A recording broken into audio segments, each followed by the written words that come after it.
উচ্চতৰ মাধ্যমিক শাখা হিচাপে আৰম্ভ কৰিবলৈ লৈছোঁ।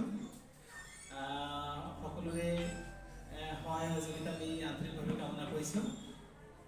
ইতিমধ্যে আমাৰ মাজত ভালে কেইগৰাকী দক্ষ শিক্ষাগুৰু আমি পাবলৈ সক্ষম হৈছোঁ।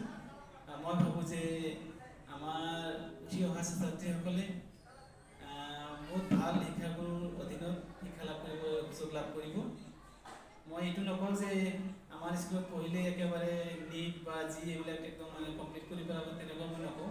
কিন্তু যিকোনো লেভেলত লিখা পঢ়া কৰিবৰ কাৰণে যিখিনি দক্ষ শিক্ষকৰ প্ৰয়োজন